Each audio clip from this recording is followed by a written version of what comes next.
Perkenalkan, nama saya Mila Karmila, 1908-107132, IAIN Syekh Nurjati Cirebon. Assalamualaikum warahmatullahi wabarakatuh. Alhamdulillah, hari ini saya akan belajar mempresentasikan tarikh yang insya Allah bermanfaat bagi kalian semua. Dan semoga kita selalu diberikan kesehatan jasmani dan rohani sehingga kita dapat berkumpul bersama-sama lagi. Dan jangan lupa juga terus menjaga protokol kesehatan dengan menggunakan masker, menjaga jarak, dan mencuci tangan. Saya akan mempresentasikan pembelajaran tarikh yang berjudul Peristiwa Hijrah dan Dakwah Nabi Muhammad SAW pada periode Madinah. Sebelum kita memulai, marilah kita berdoa bersama. Bismillahirrahmanirrahim. Rabbi zidni ilman warzuqni fahman. Amin ya rabbal alamin. Pendahuluan secara bahasa. Dakwah bermakna penyiaran. Sedangkan dalam ensiklopedi Islam diartikan seruan, panggilan dan undangan. Barangkali kita dapat sepakat bahwa pemahaman dakwah Islam sebagai propaganda tidaklah tepat karena propaganda merupakan kegiatan di mana hasil akhirnya adalah untuk kepentingan orang yang membawa pesan tersebut. Sedangkan landasan dakwah bukanlah dilakukan untuk kepentingan satu golongan individu tertentu, melainkan untuk semua golongan, baik minoritas maupun mayoritas. Secara istilah, dakwah itu mempunyai definisi yang berbeda, sejalan dengan tinjauan para ahlinya. Berikut dapat diterangkan beberapa definisi. Dakwah ialah suatu sistem kegiatan dari seseorang, sekelompok, segolongan umat Islam sebagai aktualisasi imaniyah yang memanifestasikannya kepada seseorang. Jadi investasi seperti itu. Sekelompok massa dan masyarakat supaya dapat mempengaruhi tingkah lakunya untuk mencapai tujuan tersebut. Menurut definisi yang dikemukakan oleh Abu Rizman, dakwah adalah segala macam usaha yang dilakukan oleh seorang muslim atau lebih untuk merangsang orang lain agar lebih memahami, meyakini, dan kemudian menghayati ajaran Islam sebagai pedoman hidup dan kehidupannya. Bahwa dakwah adalah ajakan yang dikemukakan di atas dapat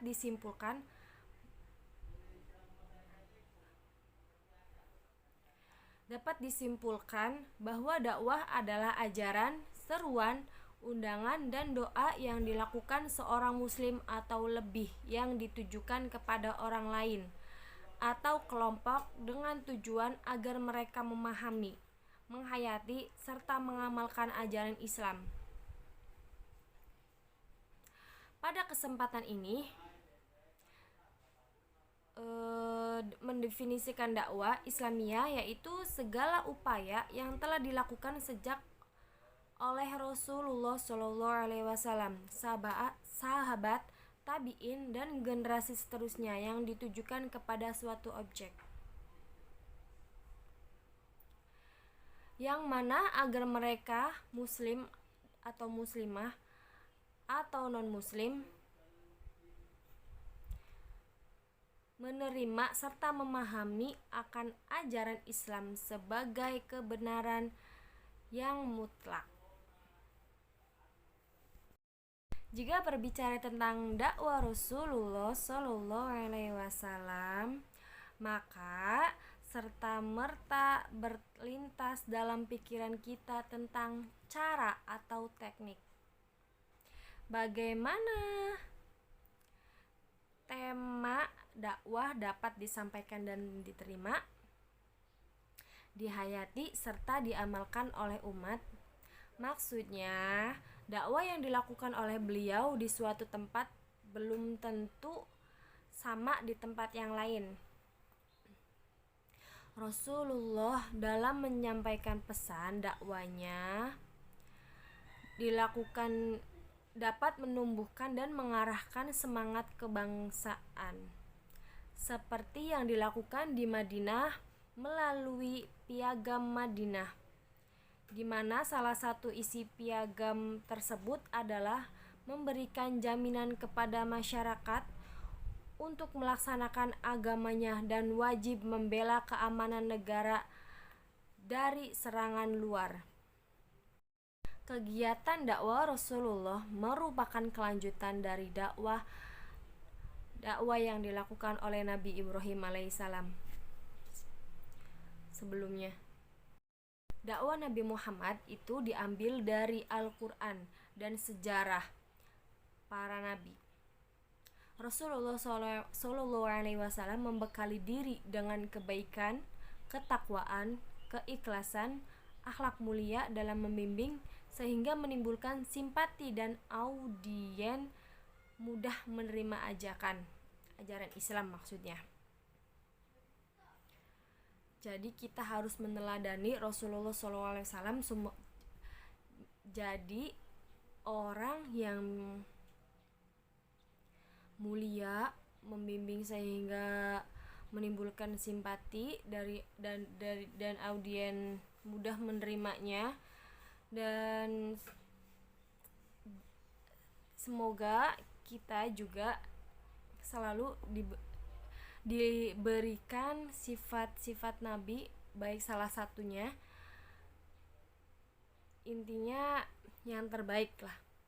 Dakwah konsep menurut Al-Quran terdapat dalam surat An-Nahl ayat 125 sebagai berikut. Bismillahirrahmanirrahim. Serulah manusia ke jalan agama Tuhanmu dengan kebijakan dan pengajaran yang baik, dan bantahlah, berdebatlah dengan jalan yang baik.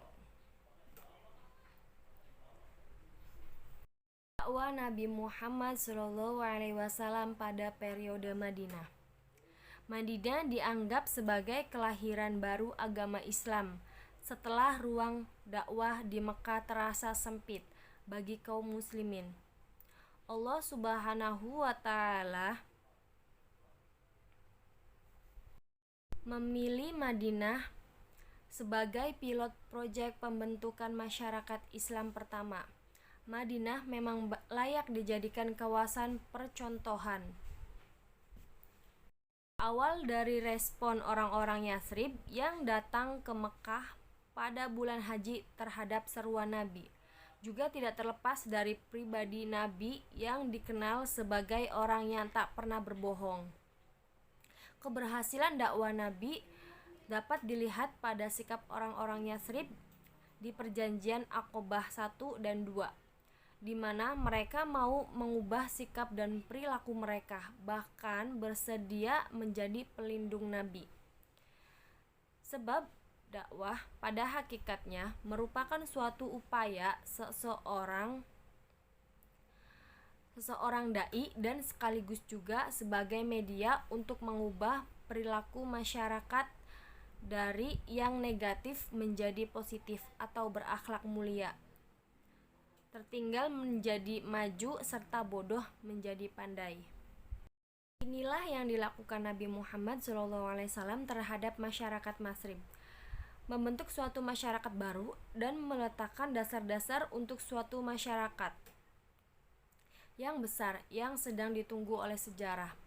Dalam mewujudkan semua ini, Nabi menempuh langkah-langkah dakwah sebagai berikut. Yang pertama, membangun masjid waktu Rasulullah SAW masuk Madinah. Terus penduduk Madinah yang sudah memeluk Islam, kaum Ansor banyak yang mengundang serta menawarkan rumah untuk beristirahat. Setelah Nabi sampai di tanah milik kedua orang anak yatim bernama Sahal dan Suhail, keduanya anak Amr bin Amarah, di bawah asuhan Mu'adz bin Afro. Berhentilah unta yang ditunggangi Nabi. Kemudian beliau dipersilahkan oleh Abu Ayyub Ansor untuk tinggal di rumahnya. Beberapa bulan Nabi di situ, maka beliau membangun Masjid Nabawi pada sebuah tanah milik kedua anak yatim tersebut. Tanah itu dibeli oleh Nabi untuk membangun masjid, juga untuk tempat tinggal. Masjid yang dibangun tersebut berfungsi sebagai tempat melaksanakan ibadah sholat. Kesempatan ini, Nabi dan para pengikutnya berdiri bahu-membahu, mengajarkan keuntungan yang tak terkirakan dari persaudaraan dan menanamkan semangat persamaan antar manusia. Jadi kita jangan sungkan-sungkan bersaudara ya, apalagi sesama muslim.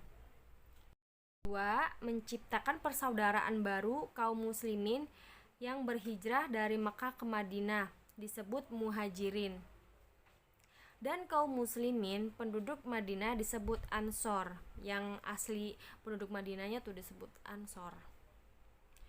Kaum muslimin Mekah yang berhijrah ke Madinah banyak menderita kemiskinan karena harta benda dan kekayaan mereka ditinggalkan di Mekah. Waktu mereka berhijrah ke Madinah, melarikan agama dan keyakinan yang mereka anut. Nabi Muhammad SAW menciptakan persaudaraan baru antara kaum muhajirin dan kaum Ansor. Ali bin Abi Thalib dipilih menjadi saudara Nabi sendiri. Abu Bakar Nabi saudarakan dengan Kharijah ibnu Zuhair. Ja'far ibnu Abi Thalib dengan Mu'az ibnu Jabal. Rasulullah telah mempertalikan ke keluarga Islam. Masing-masing keluarga mempunyai pertalian yang erat dengan keluarga yang banyak karena ikutan persaudaraan yang diadakan Rasulullah. 3. Perjanjian dengan masyarakat Yahudi Madinah setelah mempersaudarakan antara kaum muhajirin dengan Ansor. Selanjutnya, Nabi menjalin hubungan antara kaum muslimin dengan golongan Yahudi penduduk Madinah. Jalinan hubungan ini terwujud dalam bentuk perjanjian atau undang-undang yang kemudian dikenal sebagai Piagam Madinah, yang ditulis pada tahun 623 Masehi, tahun kedua Hijriah. Di antara diktum perjanjian paling penting adalah sebagai berikut. Yang pertama, kaum muslimin dan kaum Yahudi hidup secara damai. Yang kedua, orang-orang Yahudi berkewajiban memikul biaya mereka sendiri. Yang ketiga, apabila salah satu pihak diperangi musuh, maka mereka wajib membantu pihak yang diserang. Dan yang keempat, di antara mereka saling mengingatkan. Yang kelima, kaum muslimin dan Yahudi wajib saling menolong dan melaksanakan kewajiban untuk kepentingan bersama. Yang keenam, bumi Yasrib menjadi tanah suci karena naskah perjanjian. Yang ketujuh, Nabi Muhammad adalah pemimpin umum untuk seluruh penduduk Madinah. Yang keempat, pembangunan pranata sosial dan pemerintahan.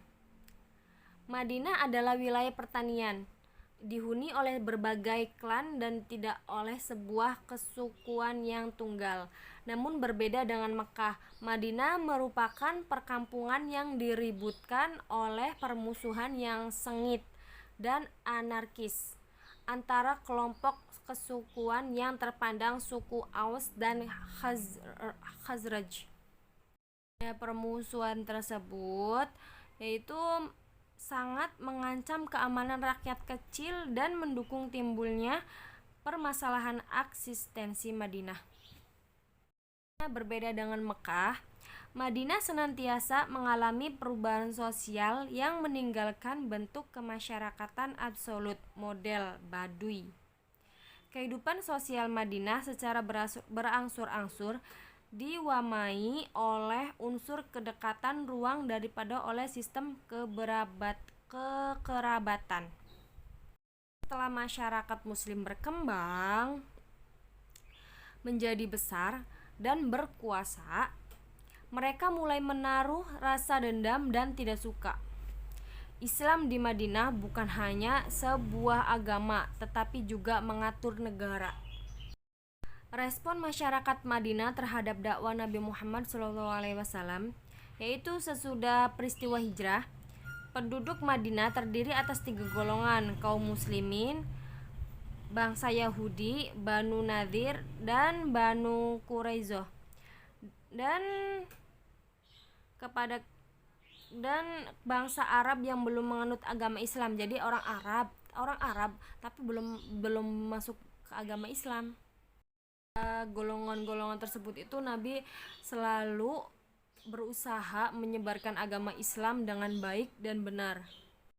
Nabi berusaha mengubah lingkungan Madinah dengan cara meletakkan dasar eksistensi masyarakat Islam, menanamkan nilai-nilai keadilan, persamaan, persatuan, perdamaian, kebaikan, dan keindahan. Apa yang dilakukan oleh Nabi Muhammad SAW mendapatkan sambutan beragam. Ada yang menerima kemudian masuk Islam, dan ada pula yang menolak secara diam-diam. Misalnya orang-orang Yahudi yang tidak senang atas kehadiran Nabi dan umat Islam. Bagi sekutu mereka, suku Aus dan Khazraj, setelah memeluk Islam sudah tak membutuhkan mereka lagi karena telah mendapat pimpinan yang ideal, yakni Muhammad SAW. Akhirnya Yahudi Madinah menggalang koalisi dengan kafir Quraisy Mekah untuk menghancurkan kekuatan umat Islam. Sendiri yang memegang komando. Dalam perang ini, kaum muslimin keluar sebagai pemenang. Dalam beberapa tahun berikutnya, pihak Quraisy Mekah menyerang pihak Muhammad di Madinah, sehingga terjadi lagi peperangan, yakni perang Uhud, dan kemudian disusul perang Khandaq. Dalam perang Uhud, pihak Muhammad menderita kekalahan, sedang dalam perang Khandaq pihak Muhammad berhasil menghancurkan dan membuat kecewa pihak Mekah. Pihak Muhammad diuntungkan dalam kedua peperangan tersebut. Ia berhasil bertahan dari serangan yang dilancarkan pihak Mekah, dan bahkan pada setiap kesempatan menyusun rencana pengusiran atau penghukuman terhadap sisa-sisa klan Yahudi, merampas kekayaan mereka, dan memperluas pengaruh dirinya terhadap suku-suku di padang pasir di Arabia. Jalan Nabi Muhammad ke Madinah ketika berhijrah. Inilah kisah mengenai Nabi Muhammad yang saat meloloskan diri dari kampungan kaum Quraisy dan pergi berhijrah ke Madinah. Selama ini kisah perjalanan Nabi belum banyak dikisahkan dengan detail. Iya ya, emang betul sekali.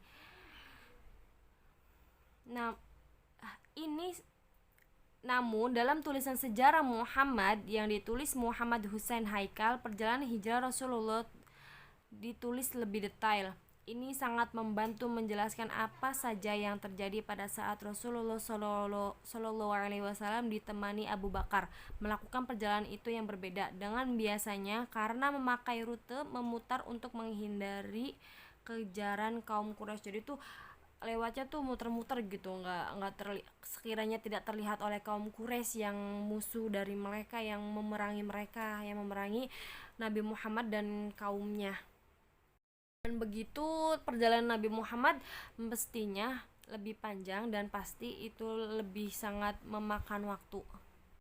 Allah yang demikian, ingatlah tatkala orang-orang kafir Quraisy itu berkomplot membuat rencana terhadap kau, hendak menangkap kau atau membunuh kau atau mengusir kau. Mereka membuat rencana dan Allah membuat rencana pula. Allah adalah perencana terbaik. Al-Quran Surat 8 ayat 30. Kalau kamu tak dapat menolongnya, maka Allah juga yang telah menolongnya tatkala dia diusir oleh orang-orang kafir Quraisy.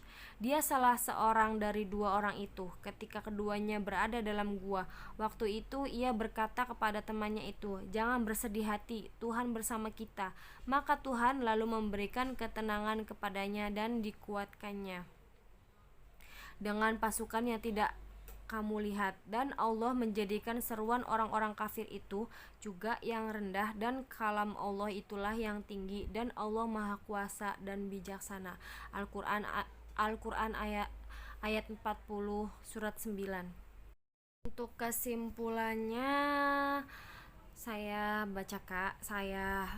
simpulkan bacakan. Secara kebahasaan, dakwah adalah kata dasar masdar dari kata-kata doa yad'u yang berarti panggilan, seruan atau ajaran. Kata dakwah sering dirangkaikan dengan kata ilmu dan kata Islam sehingga menjadi ilmu dakwah. Dan dakwah Islam atau ad-dakwah al-islamiyah, orang yang menyampaikan dakwah disebut dai. Sedangkan orang yang menjadi objek dakwah disebut mad'u. Para ulama berlainan pendapat dalam menetapkan hukum menyampaikan dakwah Islam itu, yang menetapkannya sebagai fardu kifayah, kewajiban kolektif, dan ada pula yang menetapkannya sebagai fardu ain, wajib ain. Nabi Muhammad adalah nabi terakhir yang diutus oleh Allah Subhanahu wa taala. Beliau berasal dari nasab yang mulia dari keturunan Nabi Ismail bin Ibrahim. Muhammad kecil tinggal di sebuah desa yang jauh dari pengaruh kota, alam yang segar dan suasana yang serba alami.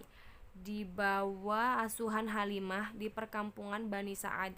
Halimah itu orang yang menyusuinya, tapi itu bukan ibunya, melainkan Rodo, Suson. Hidup dalam keprihatinan, ditinggal bapak sejak masih dalam kandungan. Setelah itu ditinggal pula ibunya, dan selanjutnya oleh kakeknya yang begitu menyayanginya. Latihan kesabaran dengan mengembala kambing, berperan aktif dalam kegiatan di masyarakat sejak kecil. Menimba pengalaman internasional, ikut armada dagang suku Quraisy. Sarana dakwah Nabi di Mekah ada dua. Pertama, sarana fisik meliputi Masjidil Haram, Bukit Sofa, rumah tabligh terbuka, dakwah bilhal, melakukan ta'ahi, persaudaraan sesama muslim. Kedua, sarana non fisik meliputi hubungan Rasulullah dengan Allah, kejujuran dan kepribadian Rasulullah yang luhur, dan negara Madinah dijadikan sarana baru dakwah Rasulullah dengan mendirikan masjid dan menjalin persaudaraan sesama muslim, turunnya perintah jihad, dakwah, dan dengan mengirim duta dan surat Nabi dan peperangan.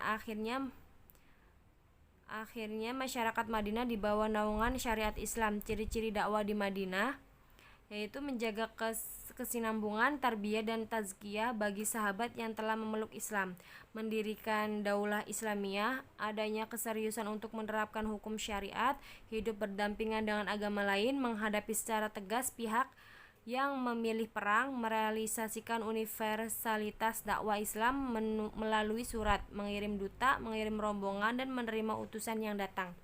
Sekian kurang lebihnya, mohon maaf. Wabillahi taufiq wal hidayah wal afu minkum. Wassalamualaikum warahmatullahi wabarakatuh.